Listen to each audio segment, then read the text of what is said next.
Hola mis hermanos, amigos, Dios les bendiga, compartiendo con ustedes esta cápsula bíblica más, recorriendo toda la palabra desde el Génesis hasta el Apocalipsis, día tras día. El propósito, conocer cada día más a Dios de una manera personal a través de su palabra, entender y comprender el plan eterno de Dios y disfrutar de todas sus promesas también a través de ella. Les animo para que sigan perseverando cada día y compartiendo. No me canso de pedirles que compartan también estas cápsulas para que puedan ser de más bendición a otras personas. Salmo 52 del 1 al 9. ¿Por qué te jactas de tus delitos, gran guerrero? ¿No te das cuenta de que la justicia de Dios permanece para siempre? Todo el día conspiras destrucción. Tu lengua es cortante como una navaja afilada. Eres experto en decir mentiras. Amas el mal más que el bien y las mentiras más que la verdad. Te encanta destruir a la gente con tus palabras. Mentiroso, pero Dios te herirá de muerte de una vez por todas. Te sacará de tu casa y te desarraigará de la tierra de los vivientes. Los justos lo verán y se asombrarán, se reirán y dirán: miren lo que les pasa a los guerreros poderosos que no ponen su confianza en Dios, sino que confían en sus riquezas, y se vuelven más y más atrevidos en su maldad. Pero yo soy como un olivo que florece en la casa de Dios, y siempre confiaré en su amor inagotable. Te alabaré para siempre, oh Dios, por lo que has hecho. Confiaré en tu buen nombre, en presencia de tu pueblo fiel. Jueces 11 del 1 al 40. Jefté era un gran guerrero de la región de Galaad. Era hijo de Galaad, pero su madre era una prostituta. La esposa de Galaad tuvo varios hijos, y cuando esos medios hermanos de Jefté crecieron, lo echaron del territorio. Tú no recibirás ninguna parte de la herencia de nuestro padre, le dijeron, porque eres hijo de una prostituta. Así que Jefté huyó de sus hermanos y vivió en la tierra de Tob. En poco tiempo tuvo una banda de rebeldes despreciables que lo seguían. Por ese entonces los amonitas comenzaron a hacer guerra contra Israel. Así que cuando los amonitas atacaron, los ancianos de Galaad mandaron a buscar a Jefté a la tierra de Tob y le dijeron: ven y sé nuestro comandante, ayúdanos a pelear contra los amonitas. Pero Jefté les respondió: ¿acaso no son ustedes los mismos que me odiaban y me echaron de la casa de mi padre? ¿Por qué vienen a buscarme ahora que están en apuros? Porque te necesitamos, contestaron los ancianos. Si marchas al frente de nosotros a la batalla contra los amonitas, te proclamaremos gobernante de todo el pueblo de Galaad. Jefté les dijo a los ancianos: a ver si entiendo bien. Si voy con ustedes y el Señor me da la victoria sobre los amonitas, ¿de veras me harán gobernante de todo el pueblo? El Señor es nuestro testigo, contestaron los ancianos. Prometemos hacer todo lo que tú digas. Entonces Jefté fue con los ancianos de Galaad y el pueblo lo proclamó gobernante y comandante del ejército. En Mizpa, en presencia del Señor, Jefté repitió lo que les había dicho a los ancianos. Luego Jefté envió mensajeros al rey de Amón para preguntarle: ¿por qué has salido a pelear contra mi tierra? El rey de Amón contestó a los mensajeros de Jefté: cuando los israelitas salieron de Egipto, me robaron la tierra desde el río Arnón hasta el río Jaboc, y desde allí hasta el Jordán. Así que ahora devuélvanme mi tierra pacíficamente. En respuesta, Jefté le envió al rey amonita el siguiente mensaje: esto es lo que dice Jefté: Israel no robó ninguna tierra, ni a Moab, ni a Amón. Cuando los israelitas llegaron a Cades, en su viaje desde Egipto, después de cruzar el Mar Rojo, enviaron mensajeros al rey de Edom para pedirle que les permitiera pasar por su tierra. Pero su petición fue denegada. Entonces le pidieron lo mismo al rey de Moab, pero él tampoco los dejó pasar por su tierra. Por eso el pueblo de Israel se quedó en Cades. Finalmente se fueron rodeando por el desierto los territorios de Edom y Moab. Viajaron a lo largo de la frontera oriental de Moab y acamparon al otro lado del río Arnón. Pero ni una sola vez cruzaron el río Arnón para entrar a Moab, porque el Arnón era la frontera de Moab. Después Israel envió mensajeros al rey Sehón de los amorreos, quien reinaba desde Hesbón, a fin de pedirle permiso para atravesar su territorio y llegar a su destino. Pero el rey Sehón no confiaba lo suficiente en Israel para dejarlo pasar por su tierra. En cambio, movilizó a su ejército en Jahaza y atacó a los israelitas. Pero el Señor, Dios de Israel, le dio a su pueblo la victoria sobre el rey Sehón. Entonces Israel se apoderó de la tierra de los amorreos, quienes vivían en aquella región, desde el río Arnón hasta el río Jaboc y desde el desierto oriental hasta el Jordán. Así que, como ves, fue el Señor, Dios de Israel, quien les quitó la tierra a los amorreos y se la dio a Israel. Entonces, ¿por qué tendríamos que devolvértela a ti? Tú quédate con lo que te dé tu Dios Quemos, y nosotros nos quedaremos con todo lo que nos dé el Señor nuestro Dios. ¿Acaso eres tú mejor que Balac, hijo de Zippor, rey de Moab? ¿Intentó él presentar argumentos contra Israel por territorios en conflicto? ¿Entró en guerra con los israelitas? Hace 300 años que Israel vive aquí, tanto en Hesbón como en los asentamientos de alrededor hasta Aroer y sus asentamientos y en todas las ciudades a lo largo del río Arnón.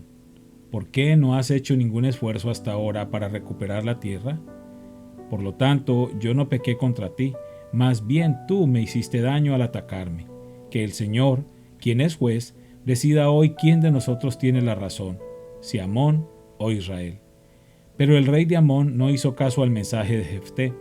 En esa ocasión el espíritu del Señor vino sobre Jefté, y él recorrió toda la tierra de Galaad y de Manasés, incluida Mizpa en Galaad, y desde allí lideró al ejército contra los amonitas. Y Jefté hizo un voto al Señor: si me das la victoria sobre los amonitas, yo entregaré al Señor al primero que salga de mi casa para recibirme cuando regrese triunfante. Lo sacrificaré como ofrenda quemada. Así que Jefté dirigió al ejército contra los amonitas y el Señor le dio la victoria. Aplastó a los amonitas, devastó unas 20 ciudades desde Aroer hasta una zona cerca de Minit y desde allí hasta Abel Keranim. De esa forma Israel derrotó a los amonitas. Cuando Jefté volvió a su casa en Mizpa, su hija salió a recibirlo tocando una pandereta y danzando de alegría. Ella era su hija única, ya que él no tenía más hijos ni hijas. Cuando la vio, se rasgó la ropa en señal de angustia. «Hija mía», clamó, «me has destruido por completo. Me has traído una gran calamidad, pues hice un voto al Señor y no puedo dejar de cumplirlo». Y ella le dijo: «Padre, si hiciste un voto al Señor, debes hacer conmigo lo que prometiste, porque el Señor te ha dado una gran victoria sobre tus enemigos los amonitas. Pero antes permíteme hacer una sola cosa. Déjame subir a deambular por las colinas y a llorar con mis amigas durante 2 meses, porque moriré virgen». «Puedes ir», le dijo Jefté, y la dejó salir por el término de 2 meses. Ella y sus amigas subieron a las colinas y lloraron porque ella nunca tendría hijos. Cuando volvió a su casa, su padre cumplió el voto que había hecho y ella murió virgen. Así que se hizo costumbre en Israel que las jóvenes israelitas se ausentaran 4 días cada año para lamentar la desgracia de la hija de Jefté. Jueces 12, del 1 al 15. Luego los hombres de Efraín movilizaron a un ejército y cruzaron el río Jordán hasta Safón. Entonces enviaron el siguiente mensaje a Jefté: «¿Por qué no nos llamaste para que te ayudáramos a luchar contra los amonitas? Quemaremos tu casa contigo adentro». Jefté respondió: «Yo los convoqué cuando comenzó el conflicto, pero ustedes se negaron a venir. No quisieron ayudarnos a luchar contra Amón. De modo que, al ver que no vendrían, arriesgué mi vida y salí a combatir sin ustedes, y el Señor me dio la victoria sobre los amonitas. Así que, ¿por qué vienen ahora a pelear conmigo?». La gente de Efraín contestó: «Ustedes, los de Galaad, no son más que fugitivos de Efraín y de Manasés». Entonces Jefté reunió a todos los hombres de Galaad, atacó a los hombres de Efraín y los derrotó. Jefté tomó el control de los vados del río Jordán, y cada vez que un fugitivo de Efraín trataba de cruzar para volver a su tierra, los hombres de Galaad lo desafiaban preguntándole: «¿Eres miembro de la tribu de Efraín?». Si decía el hombre: «No, no lo soy», ellos le pedían que pronunciara la palabra Shibolet. Si era de Efraín, diría Sibolet, porque a la gente de Efraín le cuesta pronunciar bien esa palabra. Entonces se lo llevaban y lo mataban en los vados del Jordán. En total mataron a 42,000 de la tribu de Efraín en esos días. Jefté fue juez de Israel durante 6 años. Cuando murió, lo enterraron en una de las ciudades de Galaad. Después de la muerte de Jefté, Ibsán de Belén fue juez de Israel. Tuvo 30 hijos y 30 hijas. Envió a sus hijas a casarse con hombres que no pertenecían a su clan y trajo 30 mujeres jóvenes que tampoco eran de su clan para que se casaran con sus hijos. Ibsán fue juez de Israel durante 7 años. Cuando murió lo enterraron en Belén. Después de la muerte de Ibsán, Elón, de la tribu de Zabulón, fue juez de Israel durante 10 años. Cuando murió lo enterraron en Ajalón, en la tierra de Zabulón. Después de la muerte de Elón, fue juez de Israel Abdón, hijo de Hilel, de Piratón. Tuvo 40 hijos varones y 30 nietos varones, quienes cabalgaban sobre 70 burros. Fue juez en Israel por 8 años. Cuando murió lo enterraron en Piratón, en Efraín, en la zona montañosa de los amalecitas. Hechos de los Apóstoles 1, del 1 al 26. Teófilo, en mi primer libro, te relaté todo lo que Jesús comenzó a hacer y a enseñar, hasta el día que fue llevado al cielo, después de haberles dado a sus apóstoles escogidos instrucciones adicionales por medio del Espíritu Santo. Durante los 40 días después de que sufrió y murió, Cristo se apareció varias veces a los apóstoles y les demostró con muchas pruebas convincentes que Él realmente estaba vivo y les habló del reino de Dios. Una vez, mientras comía con ellos, les ordenó: no se vayan de Jerusalén hasta que el Padre les envíe el regalo que les prometió, tal como les dije antes. Juan bautizaba con agua, pero en unos cuantos días ustedes serán bautizados con el Espíritu Santo. Así que mientras los apóstoles estaban con Jesús, le preguntaron con insistencia: Señor, ¿ha llegado ya el tiempo de que liberes a Israel y restaures nuestro reino? Él les contestó: solo el Padre tiene la autoridad para fijar esas fechas y tiempos, y a ustedes no les corresponde saberlo. Pero recibirán poder cuando el Espíritu Santo descienda sobre ustedes y serán mis testigos y le hablarán a la gente acerca de mí en todas partes, en Jerusalén, por toda Judea, en Samaria y hasta los lugares más lejanos de la tierra. Después de decir esto, Jesús fue levantado en una nube mientras ellos observaban, hasta que ya no pudieron verlo. Mientras se esforzaban por verlo ascender al cielo, 2 hombres vestidos con túnicas blancas de repente se pusieron en medio de ellos. «Hombres de Galilea», les dijeron, «¿por qué están aquí parados mirando al cielo? Jesús fue tomado de entre ustedes y llevado al cielo, pero un día volverá del cielo de la misma manera en que lo vieron irse». Después los apóstoles regresaron del Monte de los Olivos a Jerusalén, a 1 kilómetro de distancia. Cuando llegaron, subieron a la habitación de la planta alta de la casa donde se hospedaban. Estos son los nombres de los que estaban presentes: Pedro, Juan, Santiago, Andrés, Felipe, Tomás, Bartolomé, Mateo, Santiago hijo de Alfeo, Simón el celote y Judas hijo de Santiago. Todos se reunían y estaban constantemente unidos en oración, junto con María, la madre de Jesús, varias mujeres más y los hermanos de Jesús. Durante aquellos días, cuando aproximadamente 120 creyentes estaban juntos en un mismo lugar, Pedro se puso de pie y se dirigió a ellos. «Hermanos», les dijo, «las Escrituras tenían que cumplirse con respecto a Judas, quien guió a los que arrestaron a Jesús. Esto lo predijo hace mucho tiempo el Espíritu Santo cuando habló por medio del rey David. Judas era uno de nosotros y participó con nosotros en el ministerio.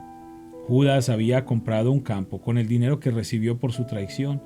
Allí cayó de cabeza, se le reventó el cuerpo y se le derramaron los intestinos. La noticia de su muerte llegó a todos los habitantes de Jerusalén y ellos le pusieron a ese lugar el nombre arameo Acéldama, que significa campo de sangre. Esto estaba escrito en el libro de los Salmos, continuó Pedro, donde dice que su casa quede desolada y que nadie viva en ella. También dice que otro tome su lugar.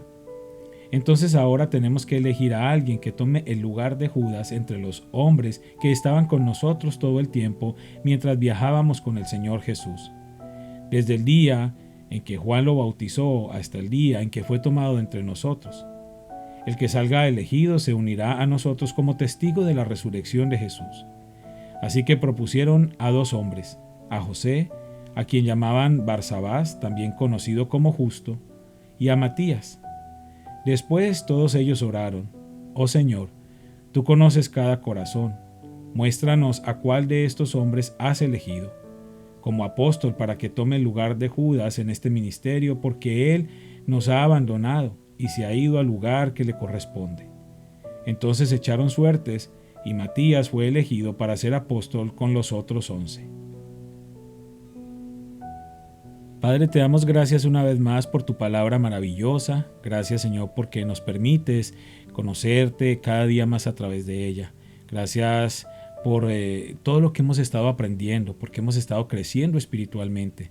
Realmente es una experiencia maravillosa recorrer toda tu palabra, Señor, desde el Génesis hasta el Apocalipsis, sin saltar absolutamente nada, aprendiendo grandes secretos y grandes obras tuyas, Señor, en tu palabra. Te pedimos, Señor, que bendigas a cada persona que está escuchando estas cápsulas. Sea cual sea su necesidad en este día, sé tú obrando conforme a tu perfecta voluntad en favor de cada uno de ellos.